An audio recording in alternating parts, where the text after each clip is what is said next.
একটা ছোট গ্রামে রামু নামে একজন সহজ সরল মানুষ বাস করত। সেই গ্রামে রামু, রামুর বউ মায়া আর তার সদ্যোজাত সন্তান। রামু আর রামুর বন্ধু মহেশ একটা দোকানে কর্মচারীর কাজ করত। মায়া, বলছি যে আজ আমার খাবারটা তুমি কাউকে দিয়ে পাঠিয়ে দেবার ব্যবস্থা করো। আজ আমি বাড়িতে আসতে পারবো না, আজ আমার কাজের অনেক চাপ। না, আশেপাশে তো কাউকেই দেখতে পাচ্ছি না, আমাকেই মনে হচ্ছে যেতে হবে। কাউকেই পাবো না খাবারটা পৌঁছে দেবার জন্য। ও বাবা গো, মা গো, আমি মরে গেলাম, আমাকে কিসে কামড়ালো মা?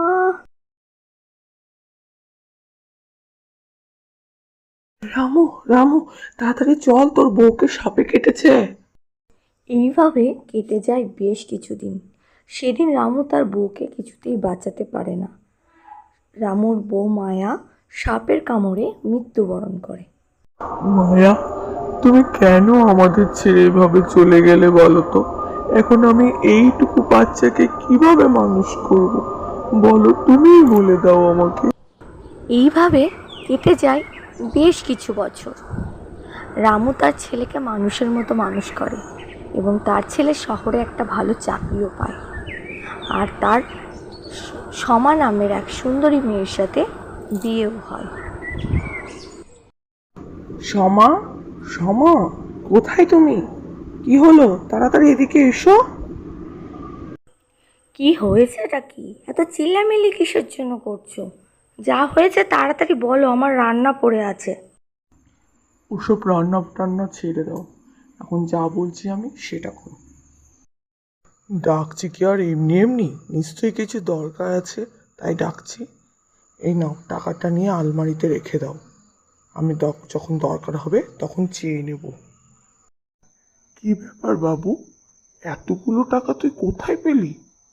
তোর চাকরি তো এত মাইনে হওয়ার কথা না। উফ বাবা, তুমি এত প্রশ্ন করো না। এখন কি করে বোঝাই তোমাকে?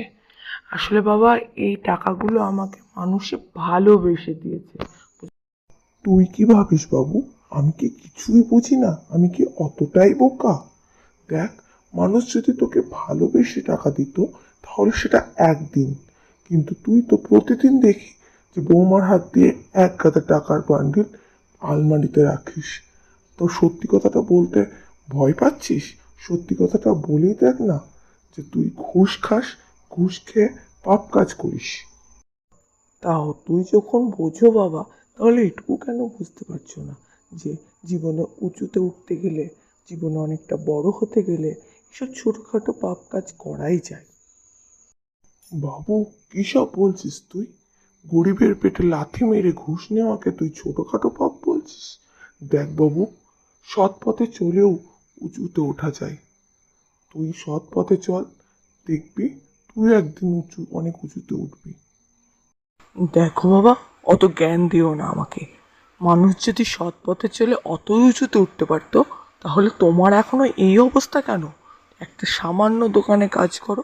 হ্যাঁ বাবু, তুই এত বড় একটা অন্যায় করার পরেও আমার সাথে বড় গলায় কথা বলছিস, আমাকে দোষারোপ করছিস। ভুলে যাস না, আমি সামান্য কাজ করে তোকে এত বড় করে মানুষ করেছি।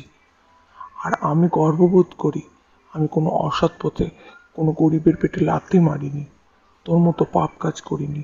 আমি এই তোর পাপের টাকায় একটা অন্ন মুখে দেব না, আমি এই বাড়িতে আর এক মুহূর্ত থাকবো। হ্যাঁ হ্যাঁ, যাও যাও, আমি জানি তোমার মুরুদ কতটুকু। তোমার যদি এই বাড়িতে পোষায় তাহলে থাকো, নয়তো চলে যাও। আমি যা করার তাই করবো। উফ, তোমরা সকাল সকাল কি শুরু করে বললে তো? আর বাবা, আপনি ওর কথা কিছু মনে করবেন না, ওর মাথা সবসময় গরম থাকে। আর তুমি, তোমাকে বাবা কি এমন ভুল কথা বলেছে শুনি? তুমি কেন বাবাকে শুধু শুধু চলে যেতে বল? এই, তুমি বেশি বকবক করো না তো। তোমার যদি অতই দরদ হয় আমার বাবার প্রতি, তাহলে তুমিও বাবার সাথে এই বাড়ি থেকে বেরিয়ে যাও, আমি একাই থাকবো এখানে। তারপর রামু লজ্জায় অপমানে বাড়ি থেকে বেরিয়ে এসে একটা ছোট্ট কুঁড়ে ঘর বানিয়ে সেখানে বসবাস করতে লাগলো। এইভাবে কেটে যায় বেশ কিছুদিন। তারপর হঠাৎ একদিন একটা ঘটনা ঘটে। কি ব্যাপার, কি হয়েছে? তোমাকে এত উদাসীন লাগছে কেন আজকে? সর্বনাশ হয়ে গেছে সোমা। আমি যে ঘুষ নিই সেটা জানাজানি হয়ে গেছে, আর আমাকে সরকার থেকে বলা হয়েছে সবার টাকা ফেরত দিয়ে দিতে, আর একদিনের মধ্যে এই বাড়ি খালি করে দিতে। আমি এখন কি করব সোমা? আমি জানতাম ঠিক এরকমটাই হবে। বাবা ঠিক এটাই বুঝেছিল, তাই তোমাকে বারবার সাবধান করেছিল। আর তুমি কি না বাবাকে কত অপমান করলে। যাই হোক, যা হওয়ার হয়ে গেছে। চলো বাবার কাছে ক্ষমা চাইবে, বাবা নিশ্চয়ই ক্ষমা করে দেবে। বাবা, আমার খুব বড় ভুল হয়ে গেছে তোমার কথা না শোনা। আমাকে তুমি ক্ষমা করে দাও, আমি তোমাকে অনেক অপমান করেছি বাবা, আমাকে তুমি ক্ষমা করে দাও। আরে ধুর পাগল, বাবার কাছে কেউ ক্ষমা চায় নাকি? আমি তোর উপর একটুও রাগ করিনি। এখন থেকে তুই আর বৌমা আমার কাছেই থাকবি, কোনো চিন্তা নেই তোদের। তারপর থেকে তারা সুখে শান্তিতে বাস করতে লাগলো।